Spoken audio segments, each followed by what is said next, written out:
I look this way, I look that way, I look up, and then I say, it's the 6 commandments. I'm here. I've been trying to give y'all traditional blog on this whole thing, but it ain't happening. It's just not happening. Not happening. And don't mind my teeth. I've been drinking 7-Eleven coffee. You need to give me a check. I'm gonna keep this joint turned around until 7-Eleven send me a check. So let's get into it, man. Just Pearly Things, man. You done messed up. You done messed up there. I mean, okay. So if you don't know, Just Pearly Things has been in the YouTube news for the most part. It's like this incident is like the straw that broke the camel's back. Okay? It's like this was like, it's like, all right, man. All right, okay. That's enough. I think everyone's just more so. We got between being outraged and, I'm not gonna lie, to a certain degree, I did feel like other female content creators were not so much hating on her, but like, yo, she's been very successful in the space.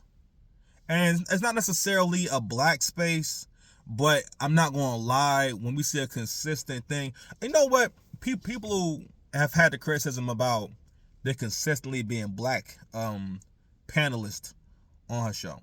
And to her credit, I will say, if you watch the show, it's not just black people on the show. There's people of all different ethnicities on the show. But I mean, it's not, again, like we're part of the population. Like, these are the people who apply. They're not making these people come on the show, and they know what the show is about, And but anyway, scratch. I don't even want to get into that yet. But this is the straw that brought the camel's back. This is how I'm looking at the whole situation. So the straw that brought the camel's back is this interview with this guy named Nick Fuentes. I was not familiar with this guy at all before the situation. So apparently he's very big in terms of the alt-right movement. They say he's a Nazi sympathizer, he's a racist, he's all these different things and whatnot.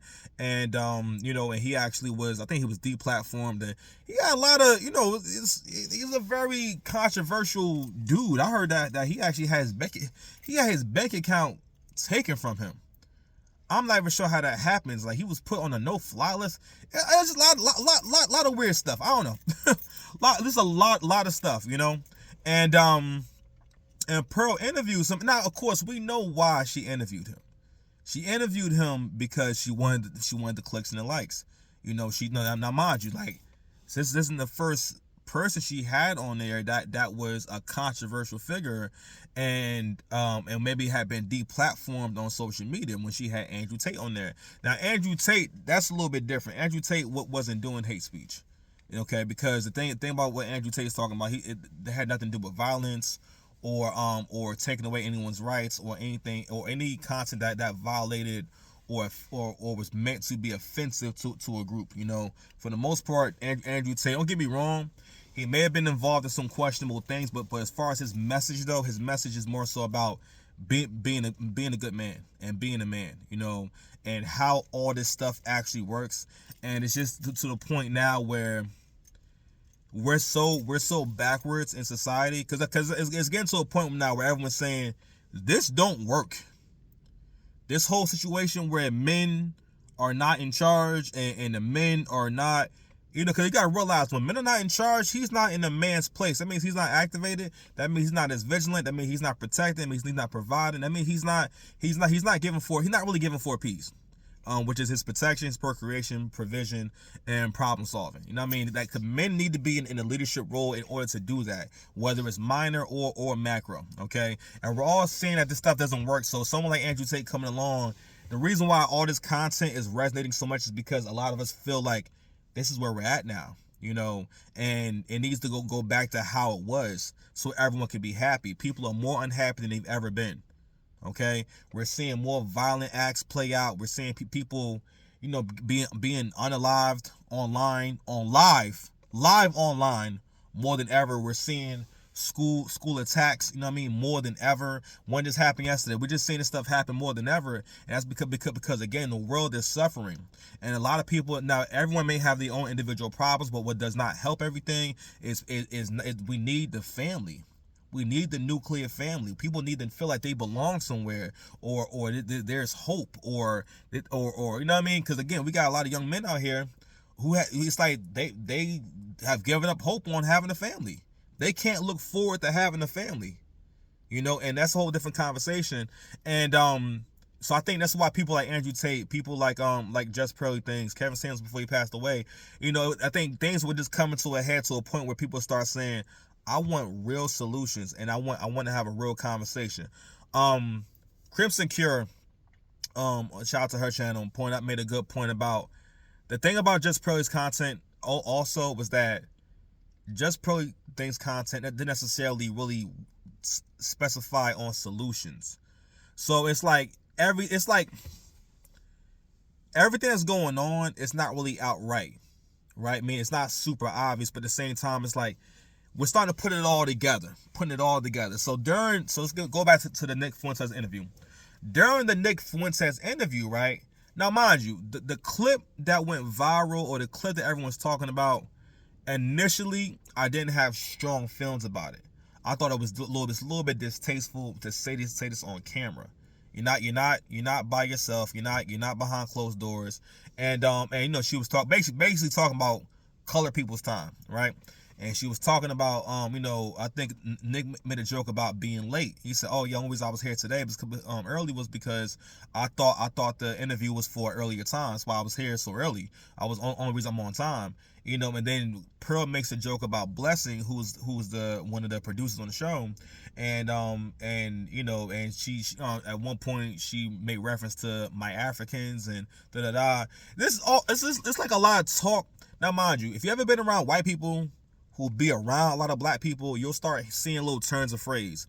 And if you talk to a white person long enough, you can get a good feel or a good idea of if they've been immersed in black culture or grew up adjacent to black culture, you know, because you'll hear it in how they talk. You'll hear them say certain things, and you'll hear them use certain types of kind of broken English. Like, you know, you'll see, instead of saying you cannot do that, you'll hear him say you can't be doing that. You know what I mean? Because black people use a lot of like kind of this broken English, this broken grammar at times, and you know, it sounds more natural when we say it because of how we saying it, you know, with our you know, our tone of voice and whatnot, right? And you kind of could tell. And so when I heard her say that, it was just more like, I just felt like, yo, you a little too comfortable. And you too comfortable on camera. Now, it's a little bit different if you off camera and you're talking to people who know you and they cool with you talking like that. All right, cool. But I just thought she was a little bit too comfortable. So she made that comment, right? And you know, and also again the comment about basically you're making reference to CPT, Colored People's Time. Then she also made reference to, you know, basically in saying so many words that she said, "Oh, I felt as though people from other countries, you know, people places like Africa, they work extremely hard, and they work harder than people than people in the West." And you know, a lot of people felt like when she said people, they're talking about black people. You're basically saying that black people from Africa work harder than black people from America.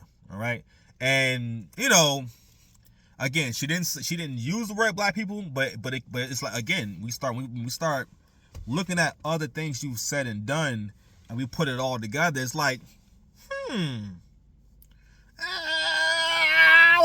don't know, Pearl. I don't know. Hey, you gotta come to front of the congregation. Now, I don't know about you. I don't know about you, fam. That's what it's adding up to. Now, me personally, I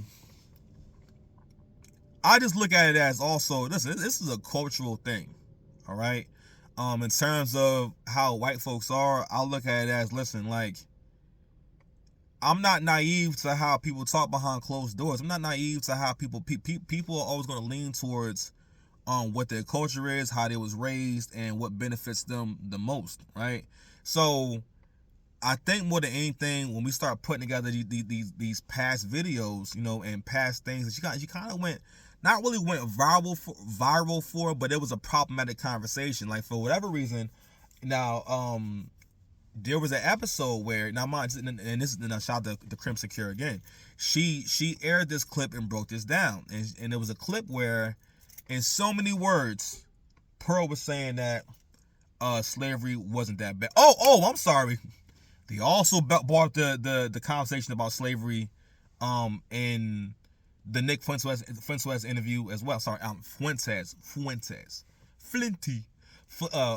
interview as well about slavery and whatnot. And again, the comment she made was, they was that the creator of Roots said he wanted to create a mythology for my people and something like that. And then she said, they kind of embellish how bad slavery was in order to control people, you know what I mean, or to control others and whatnot. The way that she wrote it, or I'm sorry, the way she said it, it sounded like you're trying to say slavery wasn't that bad. Some people was okay with it, right? That's how it sounded. In a video where she's explaining herself and whatnot, she was trying to say that that it's a tactic in terms of basically like manipulating people. I don't know. It was a weird. Basically saying so many words that the way that slavery is talked about is talked about in a way that I guess that this distracts people or whatever it is. But it's, all right, whatever. But that's what she said in the interview, and she said like several other things and whatnot. But and all that, and then she talked about Karens. Karen is a term for a white woman who will call the cops on you in so many words, or white women who will who will call the cops and complain and be hysterical. And sometimes Karens, basically like the term Karen became a thing when because of what black white women either embellishing the truth or just straight up lying to get someone locked up or get someone in trouble, right? And then she makes the point about, how the world needs Karens, because Nick Fuentes was talking about basically how this white woman got him fired from his job, and it was on account of, him being, a racist, and his political views and whatnot, and all this stuff. I think he's working for some kind of publication, but yeah. So it was for it was for that, and Pearlie makes a joke about, she Karen's you, and then she starts talking about how the world needs. And don't get me wrong, it was a funny joke, she said, say if she was saying how the world needs Karens because someone has to do it, someone has to complain, and someone has to get this person in trouble, because it's something that everyone wants to stop. So for example, we say the example she used was, if a guy's playing super loud music at his house and whatnot and everything, and I call the cops and get them in trouble and everything, it's like everyone wanted it to stop anyway, so someone had to be the one to stop it. Someone had to do it, right?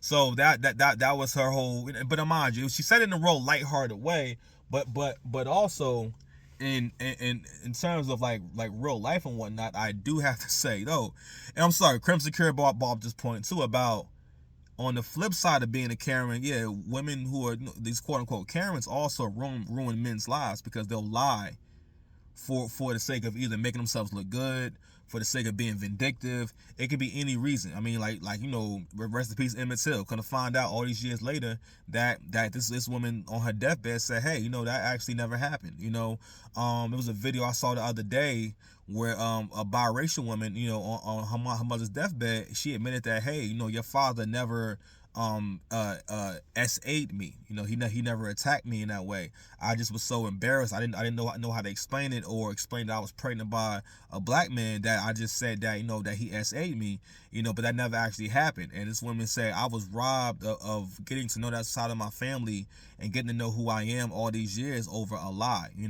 So on the flip side, or not even that situation that Jonathan Majors is going through right now, and his girlfriend is a white woman, and she got him arrested basically, and admitted that, I lied. I just we're just having a fight and everything. So Karen, like, honestly, that's not something that you should joke about, because on the other side, that people, these quote unquote Karens, they cause a lot of huge problems for people of color in particular. People they wreak havoc a little bit, because what a Karen does is they work with WS, in a way where they use their position, to basically, it's almost like a power, because because they can say, hey, this happened, and it will be seen as the truth, whether they're lying or not. And that's dangerous. That means that this person can say anything. If you got to think about the countless people of color, or black men who have had their lives taken, you know what I mean, or even I just recently learned that the Tulsa riots, the Black Wall Street, this all started because a white woman had lied, or Karen had lied and said that someone had attacked her in that way, So that's what makes it problematic. Now, going back to how all this kind of adds up, right? Pearl was also in the video talking about how I'm not sure how it came up, and I'm not sure why you as a white woman feels like people need to know your perspective and the research you've done on this. It's weird. And who knows? Maybe Pearl's a little socially awkward, because I always have this theory about why people want to date out and why people date out, and the kind of people who date out, right? Not that I think it's a terrible thing or you're a bad person if you're dating someone who's not the same color as you and whatnot, but I do know it's like a consistent like pattern. It's usually they're very rebellious. It's usually they're the person who, when everyone goes right, they kind of go left in some kind of way. But they're usually kind of a rebellious person.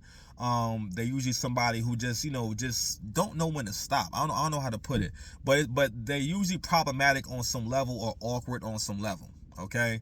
And that conversation was a matter of just like, oh, that was not good timing, and that wasn't the time and the place to talk about this. But what happened was they were on the subject of slavery and everything, and she had the nerve to say that some slaves had a good relationship with the master.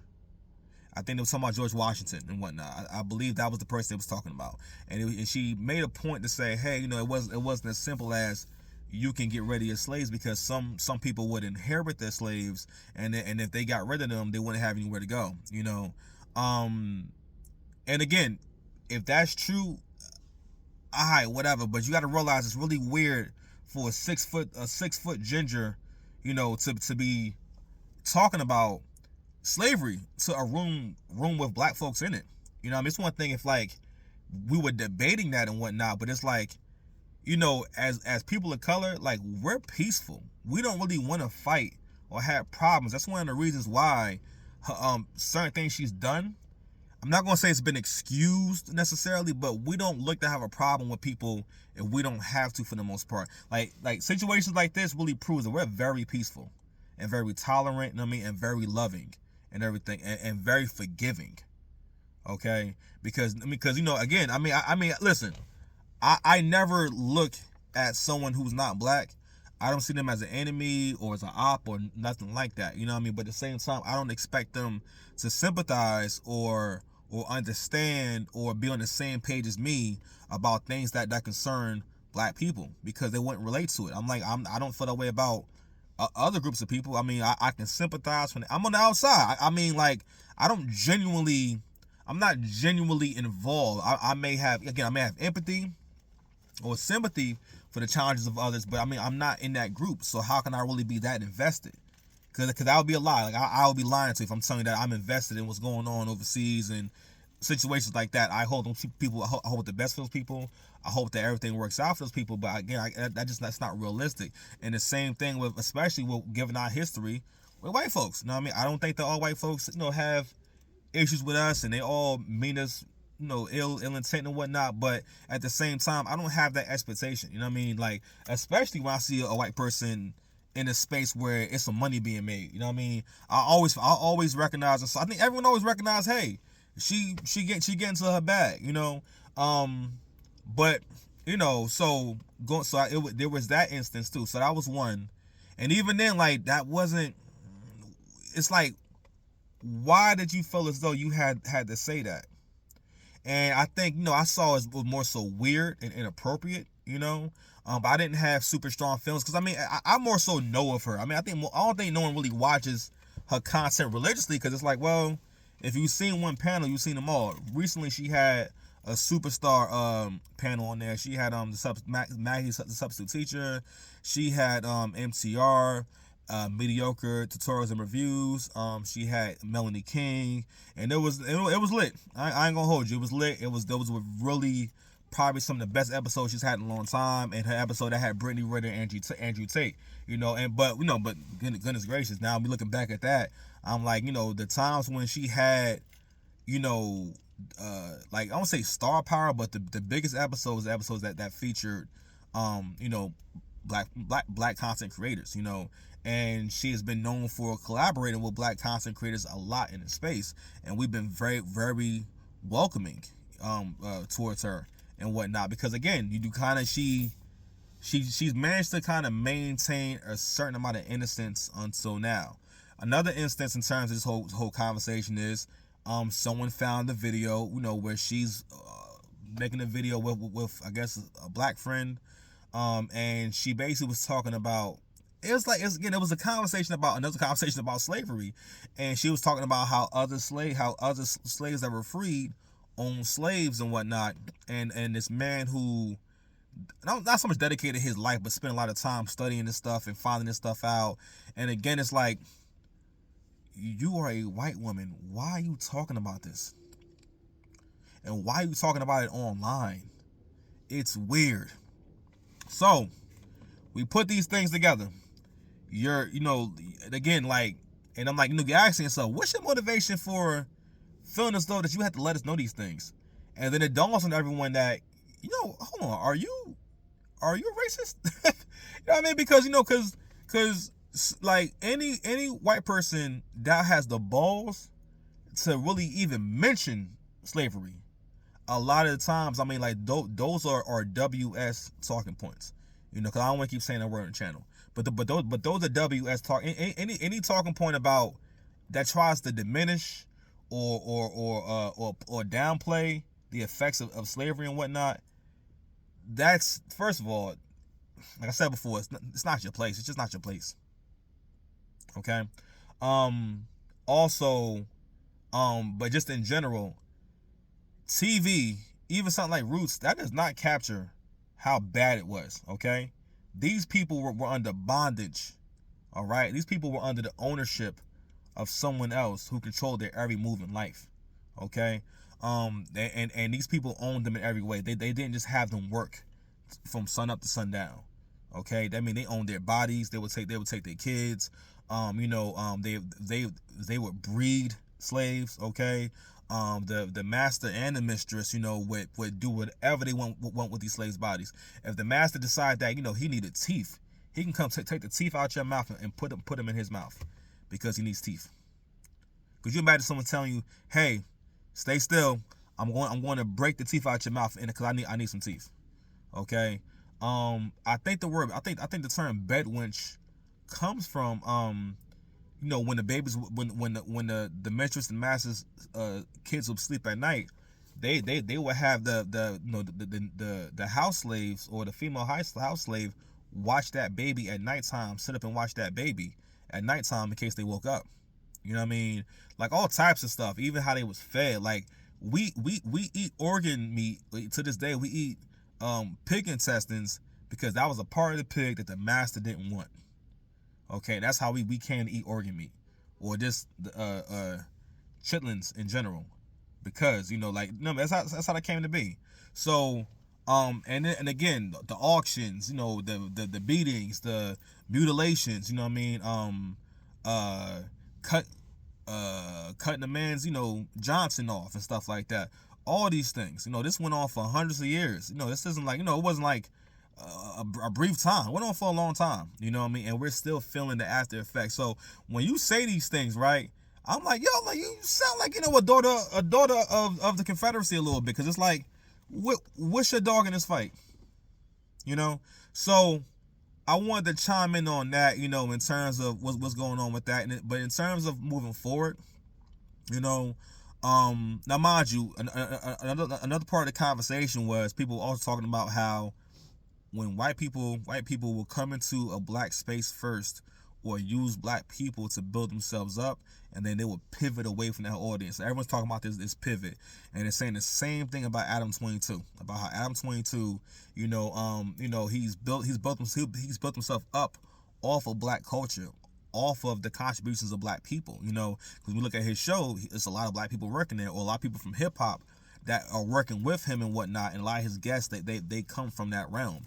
You know, same thing with Vlad. You know, and now we're seeing it with Jess Pearly. So you're seeing her go from where, you know, you're interviewing people from the black manosphere or red pill space and whatnot, and working with them, and now it's like, how does talking to Nick Fuentes fit into any of that, unless you're trying to get into that alt-right space. You're trying to get into that right-wing, super conservative space, you know, and thinking that maybe, you know, you can make your platform even bigger. Now, mind you, Just Pearly Things has 1 million subscribers. Now, I have to check and see, you know, what happened with her account, but she has 1 million subscribers. Now, that's a huge platform. That's a lot of reach, okay?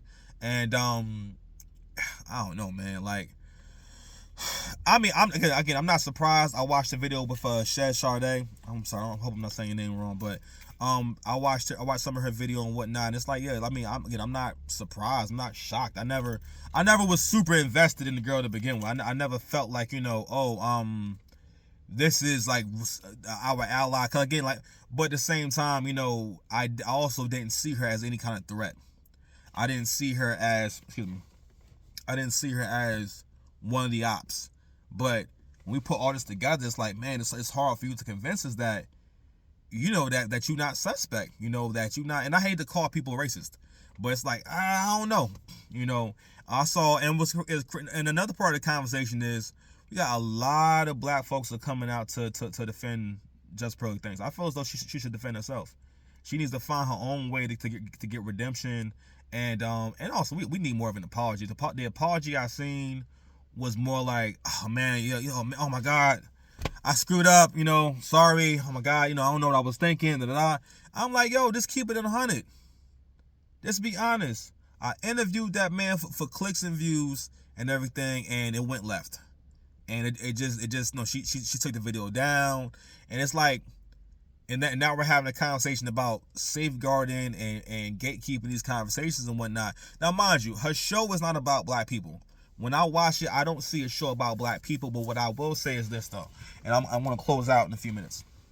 I'm going to say this.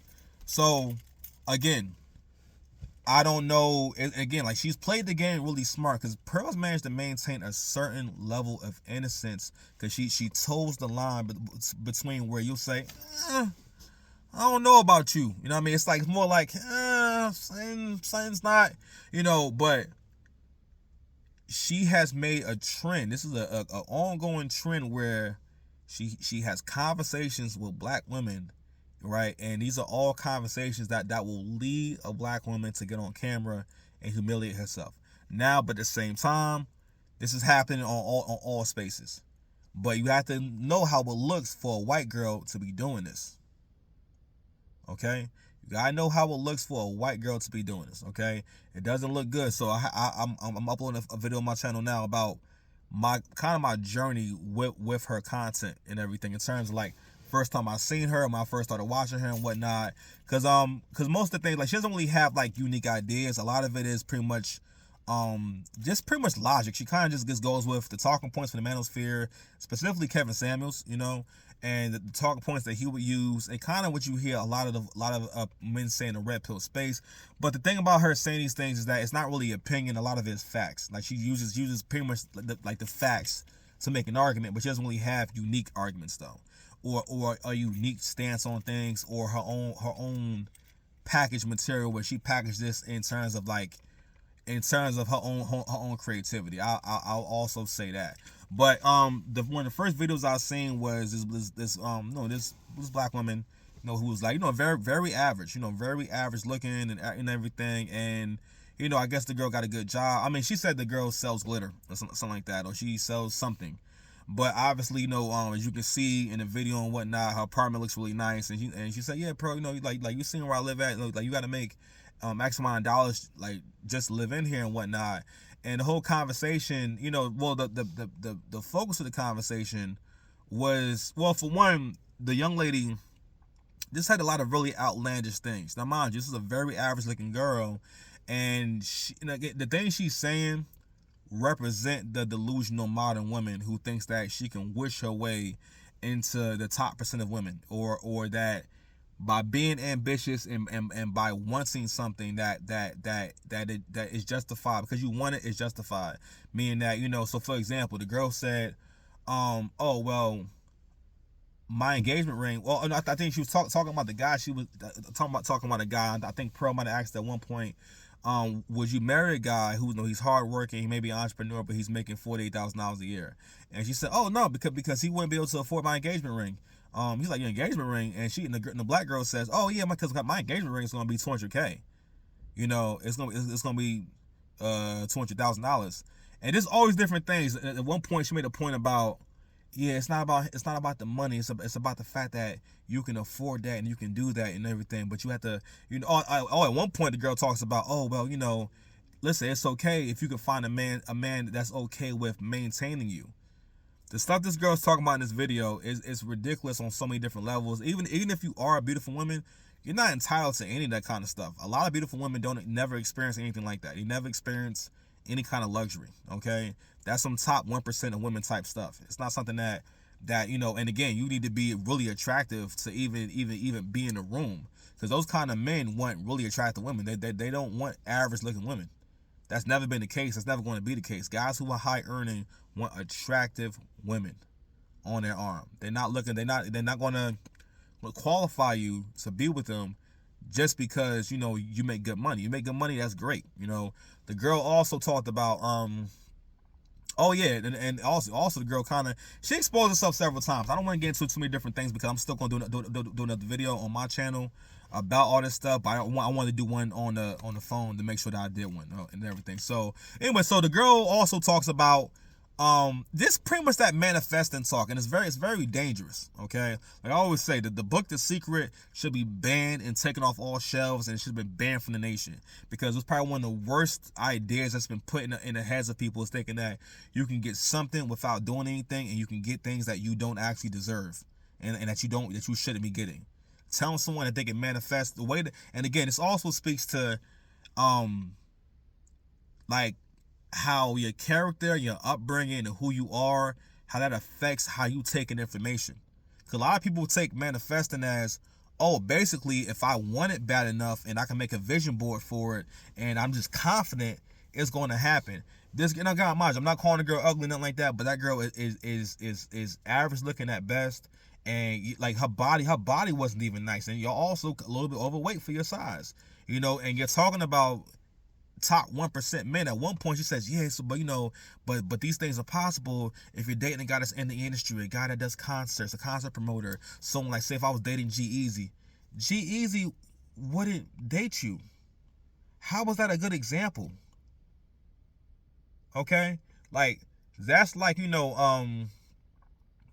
like that's like me being a guy that's out here. I don't know. Let's just say I have a job and whatnot, and someone says to me, all right, so if a job came to you and they said that they was gonna pay you $75,000, you're like, no, I can't take $75K because they